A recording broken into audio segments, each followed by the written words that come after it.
नमस्कार साथियों, आप सभी का हमारे YouTube चैनल पर हार्दिक स्वागत है। अभी तक अगर आपने चैनल को सब्सक्राइब नहीं किया है तो चैनल को सब्सक्राइब कर लें और बेल आइकन को प्रेस कर दें, जिससे आपको नोटिफिकेशन मिलता रहे। आज मैं बात करता हूँ, कुछ इम्पोर्टेंट पॉइंट्स मैंने लिए हैं। चलिए वीडियो को स्टार्ट करते हैं।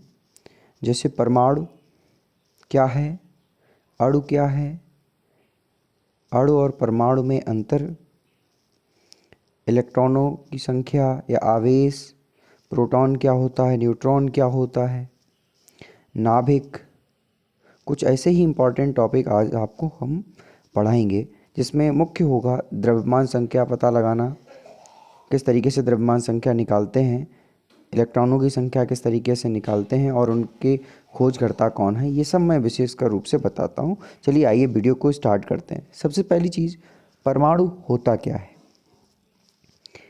तो आप समझ लीजिए, परमाणु किसी कण की ऐसी अवस्था है जिसके और अधिक भाग नहीं किए जा सकते हैं। यानी परमाणु सबसे सूक्ष्मतम कण है। यह पदार्थ का सबसे सूक्ष्मतम कण है।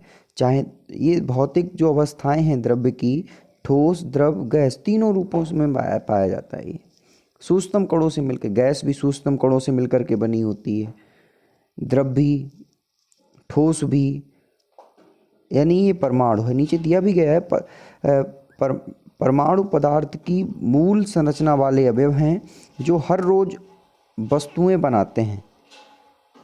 जैसा कि मैंने आपको बताया था कि अभी तक 118 तत्व ज्ञात हैं, जिनमें 92 तत्व जो है 92 वो नेचुरल हैं। अब मैं बात करता हूँ परमाणु की संरचना की। तो आप सब अपनी स्क्रीन पर देख रहे हैं परमाणु की संरचना। देखिए, ये परमाणु की संरचना है, ये नाभिक है। नाभिक में ही उपस्थित है। और सबसे पहले सन 1808 में जॉन डाल्टन ने परमाणु शब्द का प्रयोग किया था, और बाद में इन्हीं का जो सिद्धांत था, डाल्टन का परमाणु सिद्धांत, उसी में उसको कुछ संशोधन करके ये पता लगाया था कि इलेक्ट्रॉन, प्रोटॉन और न्यूट्रॉन के बारे में।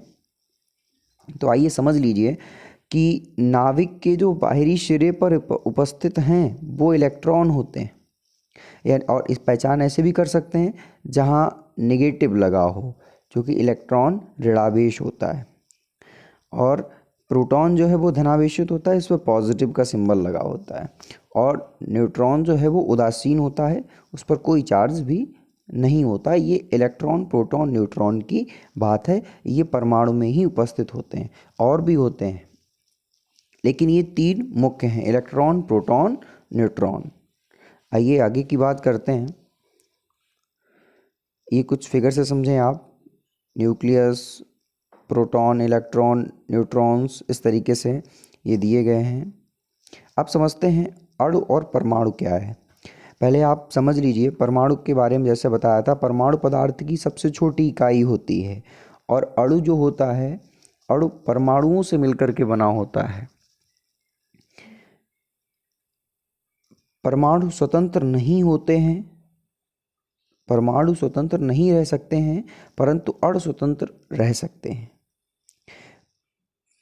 पदार्थ की सबसे छोटी इकाई परमाणु है, और अणु जो है वो परमाणु से मिलकर के बना होता है। परमाणु किसी भी रासायनिक अभिक्रिया में भाग ले सकते हैं, जबकि अणुओं के लिए यह संभव नहीं होता है। तो ये तो था कुछ अणु और परमाणु में संबंध। आप देख सकते हैं यहाँ पर स्क्रीन पे, यहाँ कुछ अणु परमाणु का चित्र रूप में समझाया गया है कि परमाणु सभी जो हैं वो स्वतंत्र हैं। एक यहाँ तो एक यहाँ, एक यहाँ, इस तरीके से ये स्वतंत्र अवस्था में है। परंतु अणु जो हैं वो एक दूसरे से चिपके हुए हैं। यानी कह सकते हैं कि परमाणुओं के सहयोग से बनता है अणु। आशा करता हूँ ये बात आपके समझ में आई होगी। आगे की बात है परमाणु क्रमांक, द्रव्यमान संख्या। ये काफ़ी इम्पोर्टेंट पॉइंट है, इसको थोड़ा कायदे से सभी बच्चे समझें। देखिए, कुछ चीज़ें होती हैं जैसे परमाणु क्रमांक, इसको बोलते हैं एटॉमिक नंबर। परमाणु क्रमांक को बोलते हैं एटॉमिक नंबर, और द्रव्यमान संख्या जो होती है इसको बोलते हैं मास नंबर। ये है एटॉमिक नंबर और ये होता है मास नंबर। क्लियर? ऐसे ही परमाणु भार होता है, परमाणु भार। तो परमाणु भार को हम एटॉमिक वेट बोलते हैं। परमाणु भार को एटॉमिक वेट। क्लियर? आगे की बात समझें। जैसा कि एक एग्जांपल मैंने दिया है, ये थोड़ा माइन्यूट है। जैसे ये लिखा है 11Na23, 11Na23। आपने जो पीरियोडिक टेबल है आवर्त सारणी, उसमें देखा होगा इसी तरीके से एलिमेंट्स दिए गए हैं। जैसे 11, तो फर्स्ट हम ये 11 नंबर जो नीचे लिखा हुआ है ये आपका एटॉमिक नंबर होता है। एटॉमिक नंबर यानी परमाणु क्रमांक। अब हम कह सकते हैं Na होता है सोडियम, Na होता है सोडियम, और सोडियम का जो है परमाणु क्रमांक 11 है और परमाणु भार 23 है। ये परमाणु भार है, ध्यान देना है।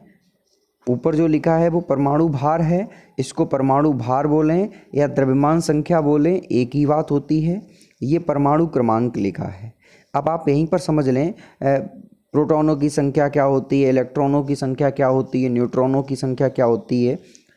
देखिए, जितना परमाणु क्रमांक होता है, जितना परमाणु क्रमांक होगा उतने ही उसमें इलेक्ट्रॉनों की संख्या होगी और उतने ही उसमें प्रोटॉनों की संख्या होगी।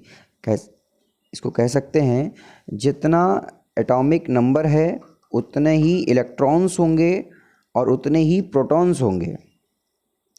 क्लियर? ऊपर जैसे मैंने बताया था, ये जो 23 है, 23 इसका मास नंबर है यानी द्रव्यमान संख्या। द्रव्यमान संख्या और परमाणु भार एक ही बात होती है।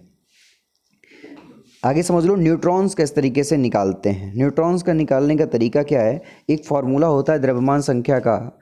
आप द्रव्यमान संख्या की परिभाषा भी समझ लें कि द्रव्यमान संख्या वह संख्या होती है जो प्रोटॉनों और न्यूट्रॉनों के योग से मिलकर बनी होती है। द्रव्यमान संख्या को A से प्रदर्शित करते हैं और स्मॉल p प्लस n, ये द्रव्यमान संख्या को एक से A को द्रव्यमान संख्या से प्रदर्शित करते हैं। स्मॉल p यानी प्रोटॉनों की संख्या और स्मॉल n यानी न्यूट्रॉनों की संख्या, और जो E लिखते हैं तो E होती इलेक्ट्रॉनों की संख्या। क्लियर? आगे समझो, ये A is equal to P plus n यानी द्रव्यमान संख्या का सूत्र हो गया प्रोटॉनों की संख्या प्लस न्यूट्रॉनों की संख्या। आप देख रहे हैं स्क्रीन पर कि 11Na23, तो हमें इसका मास नंबर मालूम है 23। प्रोटॉन कितने हैं, हमने कहा जितने उसका परमाणु क्रमांक होता है उतने ही प्रोटॉनों की संख्या होती है और उतने ही इलेक्ट्रॉनों की संख्या होती है। तो ये 11 हो गया प्लस न्यूट्रॉन्स, यानी न्यूट्रॉन निकालने के लिए हम 23 में से 11 माइनस कर देंगे तो बचा 12, यानी 12 इसका क्या आ गया, ये 12 जो है ये न्यूट्रॉन्स का नंबर आ गया। क्लियर? आगे समझिए। आगे की बात, जैसा कि आप अपनी स्क्रीन पर देख रहे हैं एक चार्ट है।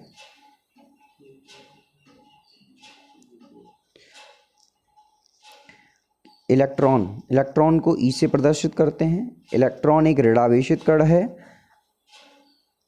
प्रोटॉन को p से प्रदर्शित करते हैं। प्रोटॉन एक धनावेशित कण है। न्यूट्रॉन को स्मॉल n से करते हैं, यह एक उदासीन कण है।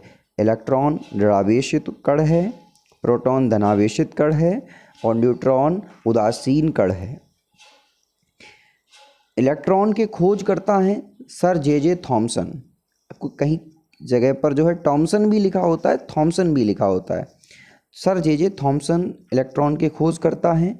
प्रोटॉन के खोजकर्ता अर्नेस्ट रदरफोर्ड हैं और न्यूट्रॉन के खोजकर्ता जेम्स चैडविक हैं।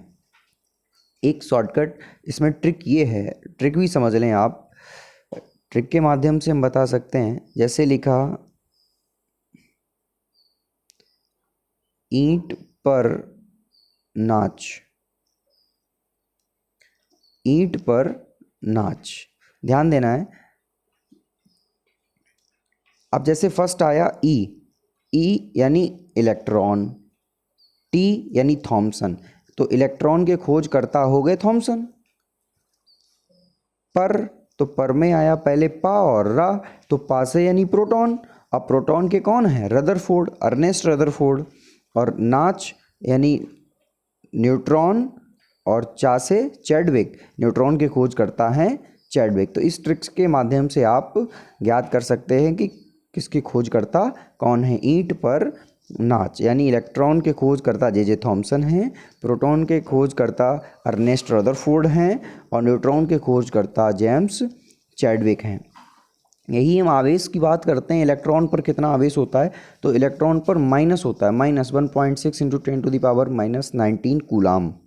और प्रोटॉन पर प्लस होता है, +1.6 × 10⁻⁻19 कूलाम। और न्यूट्रॉन पर कोई आवेश नहीं होता है, अर्थात जीरो। आज की वीडियो के लिए इतना ही। आप ये सब रिटन वर्क करके अपने ग्रुप में अपलोड करना है आप सभी को। ये मैं आशा करता हूँ आज की वीडियो से काफ़ी आपको जानकारी मिली होगी। ये सब बेसिक नॉलेज है और ये महत्वपूर्ण है क्लास 9 से लेकर के 12th तक के बच्चों के लिए। ठीक, धन्यवाद।